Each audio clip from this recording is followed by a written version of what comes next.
我刚走进美艳总裁的办公室里，就看到他拉开自己的衬衫领口，露出一道弧度，趴在桌上暧昧地看着我，随手扔给我一份体检报告，上面赫然写着江彻，精子活力 SSS 加。我还没反应过来，他已经走到了我面前，一颗颗解开自己的衬衫纽扣，眼神里是我从未见过的炙热与疯狂。我丈夫不育，而我需要一个继承人，给你1000万，让我在3个月内怀上你的孩子，愿意吗？看着他紧紧贴着我的身体，我后退一步，他收起笑容。怎么不愿意？他冷笑一声，从抽屉里拿出一沓照片，全是我妹妹在学校被人霸凌的画面。或者你也可以选择看着你妹妹被逼到退学，然后跪在我的双腿之间，臣服于我。我叫江彻，一个刚毕业的大学生，能进入国内顶尖的美妆集团谨言，是我撞了大运。而入职第1天就被集团创始人年仅28岁的女总裁苏锦亲自召见，更是运气的巅峰。直到我走进她办公室的那一刻，门在我身后咔嗒一声反锁。苏锦坐在巨大的落地窗前，阳光为她镀上一层金边，却丝毫无法融化她身上的寒气。她就是传说中的灭绝师太，一个以铁血手腕和无情决策闻名的商界传奇。她没有一句废话，将一份文件扔在我面前的办公桌上，是我的入职体检报告。最下面一行用红色字体加粗标注着一行小字：精子活力 SSS 加。我脑子嗡的一声，还没想明白它是什么意思。他已经站起身，走到了我的面前，名贵的香水味混杂着他身上独有的清冷气息，钻入我的鼻腔，压迫感十足。他当着我的面一颗颗解开自己真丝衬衫的纽扣，露出的肌肤在阳光下白得晃眼。他的眼神不再是传说中的冰冷，而是燃烧着一种我无法理解的炙热与疯狂。我丈夫不育，而我需要一个继承人，给你1000万，让我在3个月内怀上你的孩子。我彻底懵了，心脏狂跳，这比任何电影情节都来得荒诞。我下意识地后退一步，摇头：苏总，这太荒唐了，我不能。不愿意。苏锦的嘴角勾起一抹冰冷的弧度，他转身从抽屉里拿出另一沓东西，狠狠摔在我面前，是一沓照片。照片上，我相依为命的妹妹江月被几个穿着同样校服的女生堵在墙角，脸上带着清晰的巴掌印，眼神里满是惊恐与无助。我的血液瞬间冲上头顶。你调查我？江彻22岁，毕业于海城大学，父母双亡，与妹妹江月相依为命。苏锦的声音像淬了毒的冰。你妹妹在学校一直被霸凌，处境艰难，我可以让她立刻退学，滚出海城，一辈子活在阴影里。他顿了顿，走近一步，纤长的手指点在我胸口，一字一句道：或者你也可以选择拿走1000万，让你妹妹转去全海城最好的国际学校，让她拥有你做梦都给不了她的人生。我的拳头攥得死紧，指甲深深嵌进掌心，尊严和愤怒在妹妹的泪眼面前一文不值。我看着苏锦那张美得毫无瑕疵的脸，第一次知道，原来天使的皮囊下真的可以藏着魔鬼。良久，我从牙缝里挤出一个字：好。苏锦满意的笑了，他将一张黑色的房卡和一把车钥匙放在桌上。城西天悦府顶层 A 座，以后你就住在那儿，车在地下车库，车牌号是你的生日，公寓里有你需要遵守的协议和一份食谱，严格照做。他重新系好衬衫的纽扣，又变回了那个高高在上的冰山女总裁。记住江彻，从现在起你只是一个工具，不要有多余的想法。我捡起那张薄薄的房卡，它却重如千斤，压垮了我所有的骄傲。天悦府是海城最顶级的富人区，我开着那辆崭新的保时捷驶入地下车库时，感觉自己像个偷车贼。顶层公寓大得惊人，360度的落地窗外是海城最璀璨的夜景，可我没有丝毫欣赏的心情。这里不是家，是我的牢笼。茶几上放着一份文件，孕期协助协议，里面详细罗列了我的义务，严格遵守作息和饮食，戒烟戒酒，每周3次体能训练，并且无条件配合苏锦的一切要求。旁边还有一份营养师制定的食谱，精确到每一餐的克数。我被当成了一头等待配种的牲口。我拿出手机，拨通了妹妹江月的电话。哥，你下班了？电话那头传来妹妹清脆的声音。对了，哥，我们班主任今天找我了，说有个转去圣菲国际学校的名额，问我愿不愿意去，学费1年要几十万呢。她的声音里带着一丝不确定的雀跃。我知道这是苏锦的安排，我的心像是被一只手狠狠攥住，又酸又疼。去！我斩钉截铁地说。哥升职了，公司给了一大笔奖金，足够了。真的吗？太好了，哥！听着妹妹的欢呼，我眼前却浮现出她在照片里无助哭泣的模样。我挂了电话，再也支撑不住，颓然地跌坐在冰冷的地板上。屈辱、愤怒、无力，种种情绪将我吞没。就在这时，手机震动了一下，是苏锦发来的短信，一如既往的言简意赅。今晚9点，洗干净等我。我看着那几个字，感觉自己像个被明码标价的商品。我走进浴室，打开花洒，滚烫的热水从头顶浇下，可我却感觉不到一丝温暖。我一遍遍地冲刷着自己的身体，仿佛这样就能洗掉那份深入骨髓的耻辱。9点整，门锁传来电子音，苏锦走了进来。他换下了一身职业装，穿着一件黑色的丝质睡袍，长发随意地披散着，少了几分白天的凌厉，多了几分夜晚的魅惑。他没有看我，径直走到酒柜旁，给自己倒了一杯红酒。协议和食谱都看了，看了。那就开始吧。我跟在他身后，每一步都像是踩在刀尖上。房间里没有开主灯，只有一盏昏黄的床头灯，气氛压抑的让人窒息。整个过程我们没有任何交流，他始终紧闭着双眼，长长的睫毛微微颤抖，不知道是因为紧张还是别的什么。我只感觉自己像一个没有感情的机器，在执行一道冰冷的程序。结束之后，他立刻起身去了浴室。等他再出来时，已经重新穿戴整齐，又变回了那个无懈可击的苏总。他从钱包里抽出一张卡，扔在床头柜上。这里面是100万，你的预付款。说完，他转身就走，没有丝毫留恋。我赤身裸体的坐在床上，看着那张银行卡，觉得自己可笑又可悲。我拿起手机，看到一条新的推送新闻：锦言集团总裁苏锦携丈夫林子轩恩爱亮相慈善晚宴，力破婚变传闻。照片上，苏锦挽着一个温文尔雅的男人，脸上挂着得体的微笑。那个男人就是她那个不育的丈夫林子轩。接下来的日子，我过上了被圈养的生活，每天按照食谱吃饭，去公寓自带的健身房锻炼，然后等待着苏锦的灵性。他来的时间不定，有时1周2、3次，有时1周1次，但每一次都像是例行公事。我们之间没有拥抱，没有亲吻，没有任何多余的温情，只有最原始、最直接的身体碰撞。我渐渐麻木了。我用苏锦给的钱，把妹妹转去了圣菲国际学校，那里的安保严密，师资雄厚。江月很快就适应了新环境，脸上的笑容也多了起来。每次和她视频，听着她叽叽喳喳地分享校园趣事，我都会觉得我所承受的一切都是值得的。这天晚上，苏锦又来了，她看起来很疲惫，眉宇间带着一丝烦躁。她一进门就把高跟鞋甩掉，将自己重重地摔进沙发里。给我倒杯水，她命令道。我默默地倒了杯温水递给她，她喝了一口，烦躁地扯了扯领口。这个月的指标还没完成，我的排卵期就快过了。我沉默着，不知道该说什么。在这种事情上，我能做的只有配合。她忽然抬起头，用一种审视的目光看着我。江彻，你是不是在故意不配合？我皱起眉。我没有。没有。她冷笑一声。你的身体报告我看了 ，SSS 家的活力，按理说早就该有结果了，是不是你在耍什么花招？我能耍什么花招？我有些恼火。这种事也不是100%的。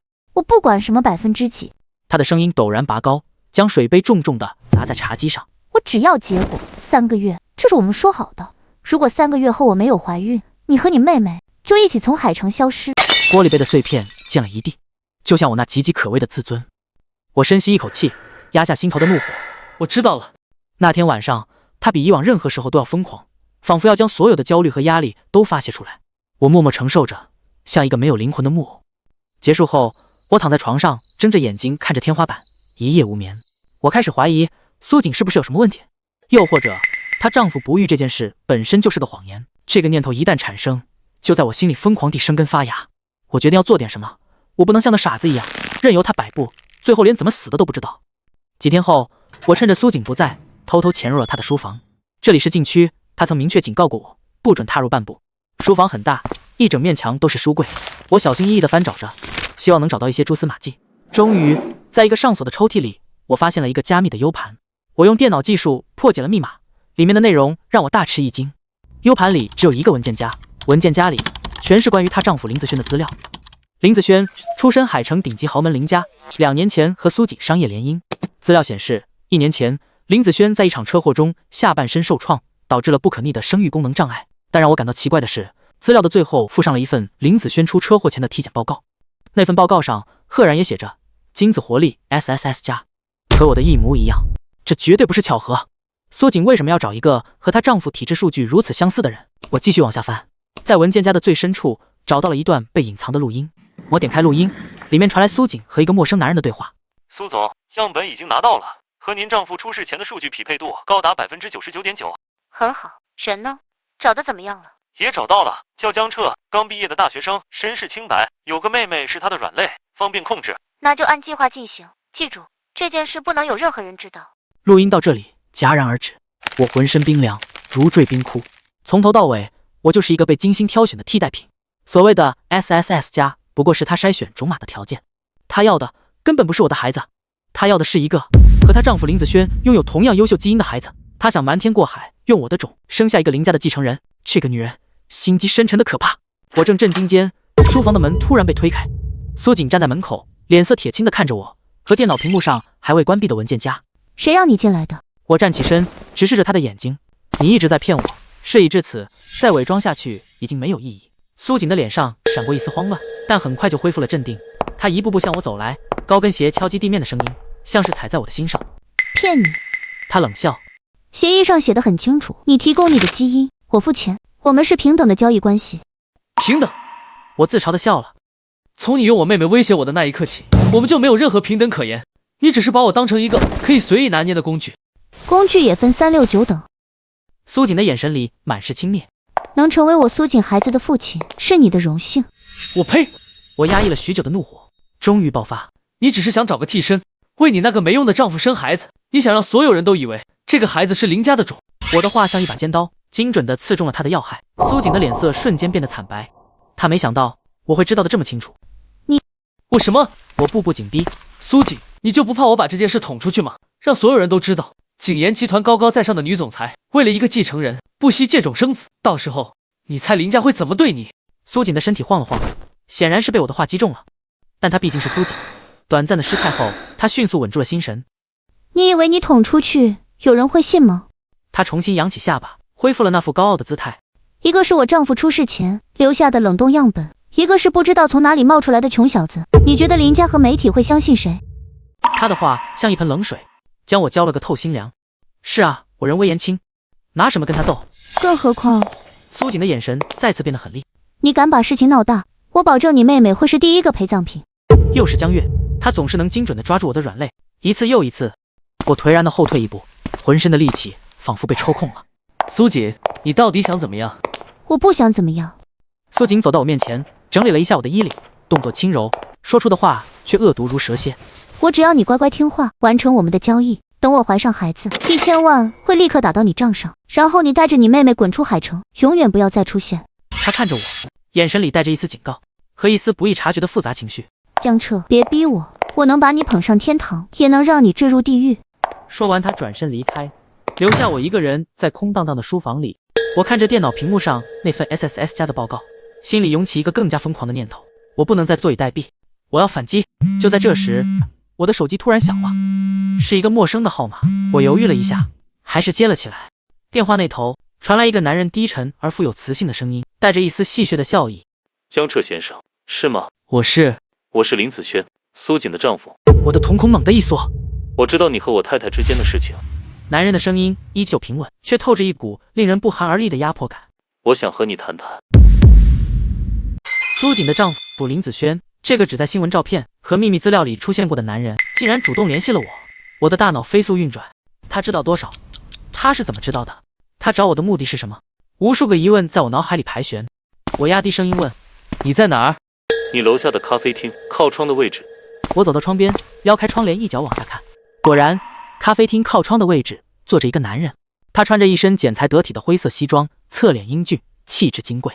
即使只是一个剪影，也能感受到他身上那种久居上位的气场。他似乎察觉到了我的目光，抬起头，朝我这个方向举了举手中的咖啡杯。这个人比我想象中要危险得多。我冷冷地说：我凭什么要去见你？凭我知道你妹妹江月在圣菲国际学校过得并不像你想象中那么开心。林子轩的声音云淡风轻，却让我心头一紧。你什么意思啊？字面意思，有些麻烦，不是换个环境就能解决的。江先生，我给你10分钟。电话被挂断了。林子轩的出现彻底打乱了所有的计划，他像一张无形的大网，将我和苏锦都笼罩其中。我别无选择。我换了身衣服，迅速下楼。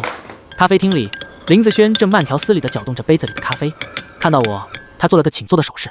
江先生比我想象中要镇定。他打量着我，眼神锐利的像鹰。林先生找我，应该不是为了请我喝咖啡吧？我开门见山。当然不。林子轩放下咖啡勺，身体微微前倾。我开出的条件比苏锦更好。他递给我一张支票，上面的数字是3000万。事成之后，这3000万是你的。另外，我会安排你妹妹去国外最好的学校，保证她后半生无忧。我看着那张支票，没有动。条件呢？很简单。林子轩的嘴角噙着一丝残忍的笑意。继续和苏锦合作，让她怀上你的孩子，然后在她最得意的时候，我会亲手揭穿这一切。我心中一震，你不是不能？我不能生育。他像是听到了什么天大的笑话。江彻，你真以为苏锦找你只是因为你的精子活力是 SSS 加？他拿出手机，点开一张照片，推到我面前。照片上是2个少年，穿着一样的篮球服，并肩站在一起，笑容灿烂。其中一个是少年时的林子轩，而另一个赫然是少年时的我。不，准确的说，是一个和我长得有7、8分相似的少年。这是谁？我的声音有些干涩。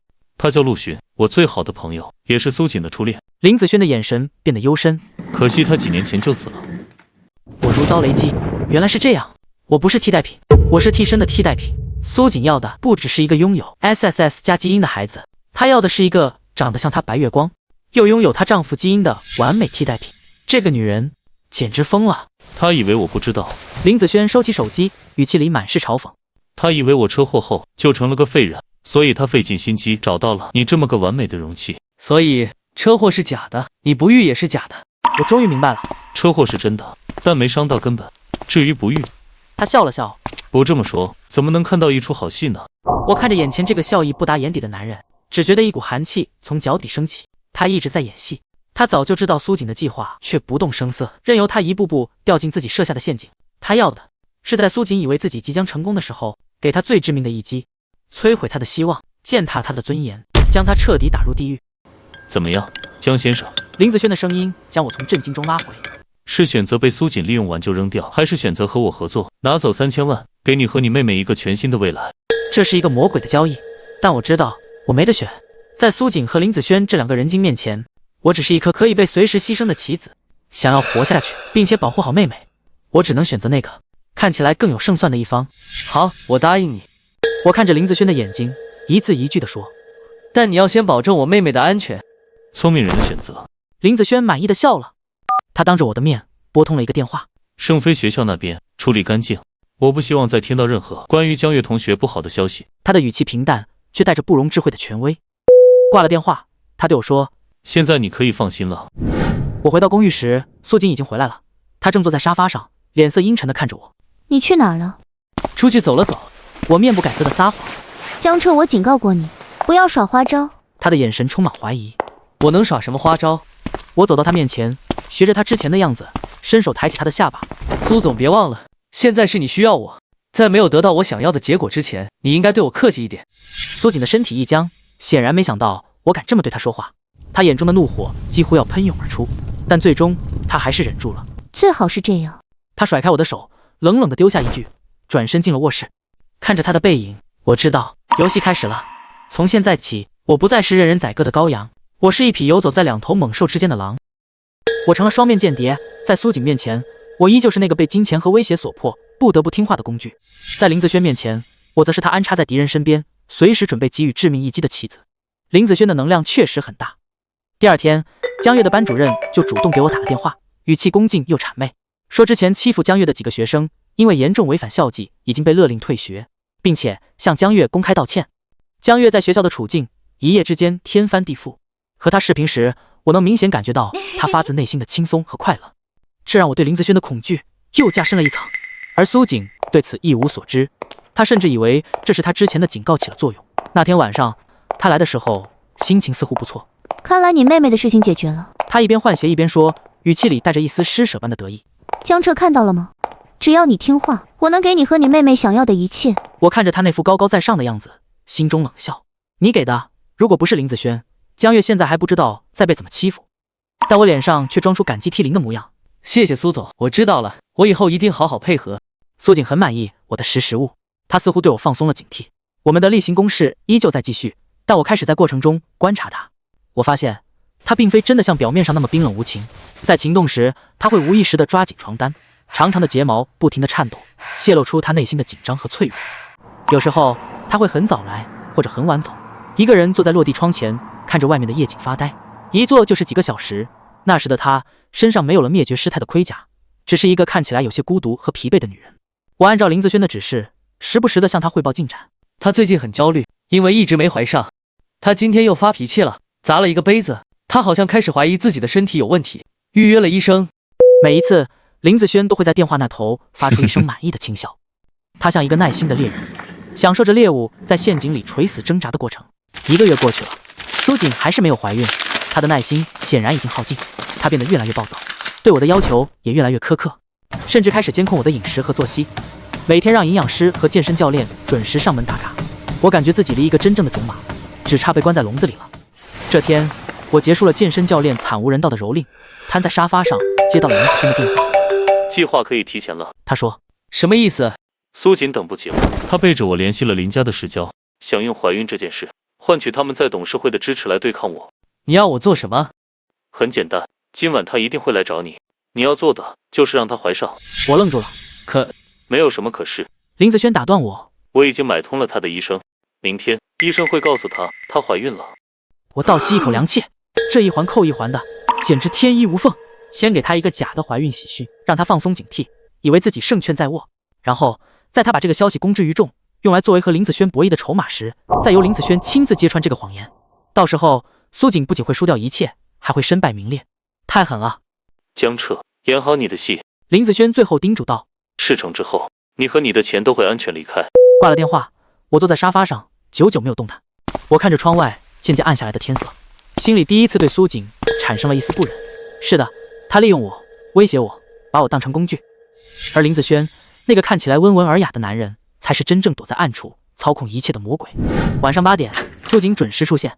他今天穿了一条红色的连衣裙，化了精致的妆，像是要去参加一场盛大的宴会。他的眼神里带着一种破釜沉舟的决绝。江彻，他走到我面前，声音沙哑。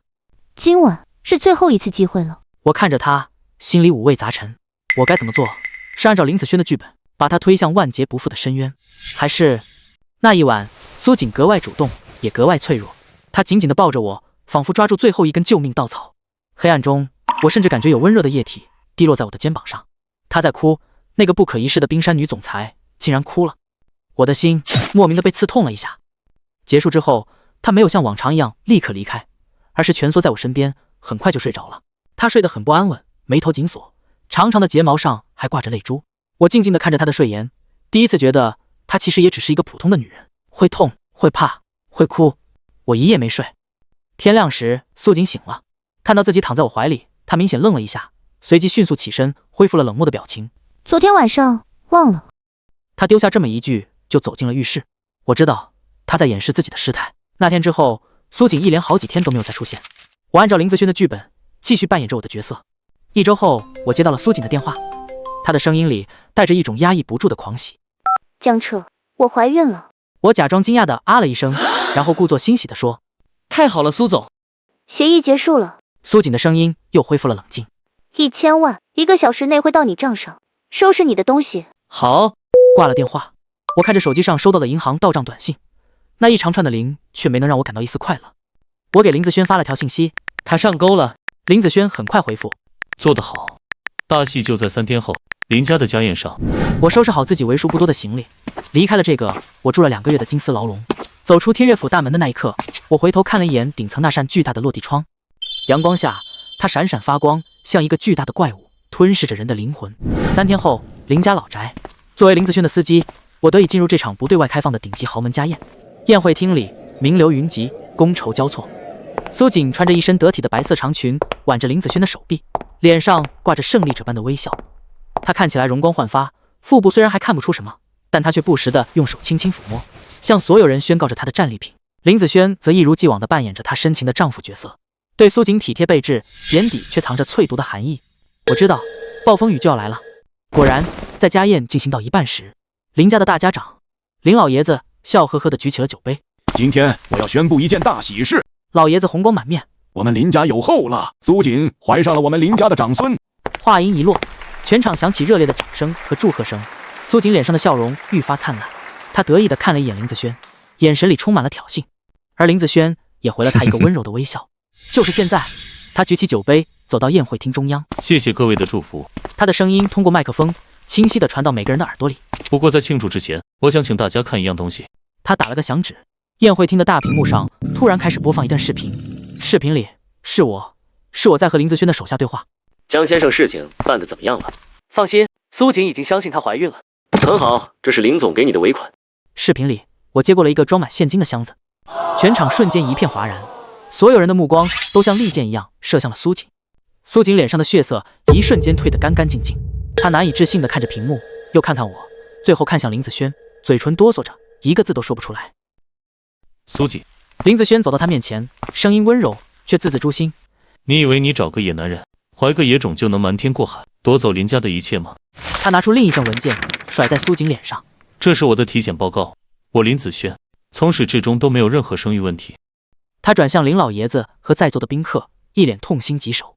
爷爷，各位叔伯，是我无能，没能管好自己的妻子，让她做出了如此不知廉耻、败坏门风的事情。我今天就要当着大家的面和这个水性杨花的女人离婚，并且按照我们婚前协议的规定，婚内出轨过错方将净身出户，并赔偿对方一切损失，包括他苏家并入我们林氏集团的全部产业。整个宴会厅死一般的寂静，所有人都被这惊天反转给镇住了。苏锦摇摇欲坠，脸色惨白如纸。他完了。林子轩这一招釜底抽薪，将他打得永世不得翻身。我站在人群的角落，看着这一切，心里没有一丝快感，只觉得无尽的悲凉。就在林子轩宣布要将苏锦赶出林家时，苏锦却突然笑了起来。他笑得很大声，笑得眼泪都流了出来。林子轩，你以为你赢了吗？他擦干眼泪，从随身的手包里拿出了一个 U 盘，交给了旁边的司仪。也请大家看一样东西。大屏幕上画面再次切换，这一次出现的是天悦府公寓的卧室，角度是来自床头一个极为隐蔽的摄像头。视频里是我和苏锦，但我们并没有在做什么出格的事情，而是像两个商业伙伴一样坐在床边谈判。江先生，这是我丈夫林子轩出事前留下的冷冻精子样本，我需要你帮我把他神不知鬼不觉地送进仁爱医院的生殖中心，并且买通那里的医生为我进行 IVF 手术。为什么要这么麻烦？因为林子轩一直在监视我，他想逼我出轨，然后名正言顺地夺走我的一切。我只能用这种方式让他以为我找了别的男人，放松警惕。那你为什么要找我？还用那种方式？因为你长得像陆巡。林子轩知道我对他余情未了，他就是要用一个和我初恋长得像的男人来刺激我、羞辱我。我将计就计，让你扮演这个角色，才能让他彻底相信我的背叛。视频播放完毕，全场再次陷入死寂。但这一次，所有震惊、鄙夷、幸灾乐祸的目光全都转向了林子轩。林子轩的脸比刚才的苏锦还要白，他怎么也想不到苏锦竟然还留了这么一手。他以为自己在第5层，没想到苏锦已经在大气层。这是伪造的，他是装的，这个孩子根本就不是我的。是不是你的？等孩子生下来做个亲子鉴定，不就一清二楚了吗？林子轩，你处心积虑布了这么大一个局，不就是想吞掉我苏家的产业吗？可惜你失算了。爷爷，这个孩子千真万确是林家的血脉，至于我和林子轩的婚姻，既然已经走到了这一步，我也无话可说。等孩子生下来，我会主动提出离婚，但我苏家的产业，我一分都不会让。林老爷子的脸色已经难看到了极点，林家的脸今天算是丢尽了。他狠狠地瞪了一眼林子轩，这个成事不足败事有余的孙子。家丑不可外扬，给我滚回去！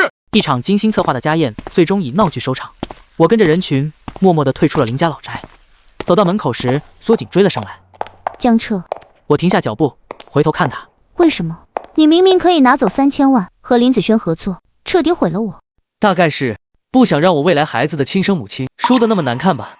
说完，我没有再看他，转身汇入人流。是的，我反水了。在林子轩让我演好戏的那天晚上，我去找了苏锦，我把林子轩的全部计划都告诉了他，包括陆巡，包括那张和我相似的脸，包括那场假的不育。我记得苏锦听完后沉默了很久很久，他没有哭，也没有愤怒，只是平静地看着窗外，眼神空洞。我知道了。然后就有了后来的一切。那段视频是我和苏锦一起演的戏，专门演给林子轩安插在我身边的眼线看的。而那段真正发生在卧室里的对话，则被我用微型录音笔录了下来，成了苏锦反败为胜的关键。我为什么要帮他？我也不知道。或许是因为在他身上，我看到了自己的影子。我们都是在绝境中，为了保护自己最珍贵的东西，而不得不戴上盔甲与全世界为敌的人。他为了父亲留下的家业，我为了妹妹的未来，我们是同一类人。那场家宴之后，海城的上流社会发生了一场大地震。林子轩因为设计陷害妻子，手段卑劣，被林老爷子彻底剥夺了继承权，赶去了国外分公司，永不许再回海城。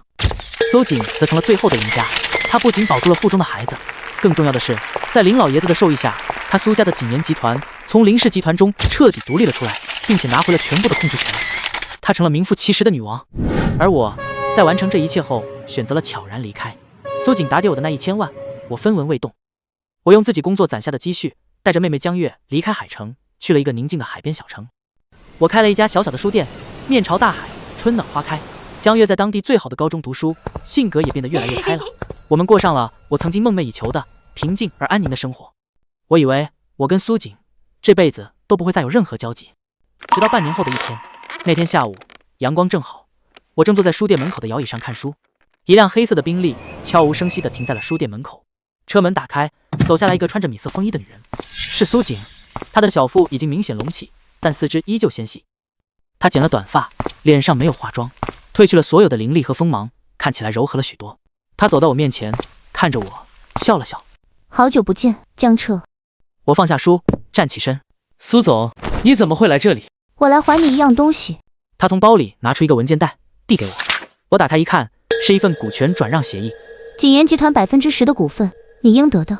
我把文件袋推了回去。我不需要。这不是给你的。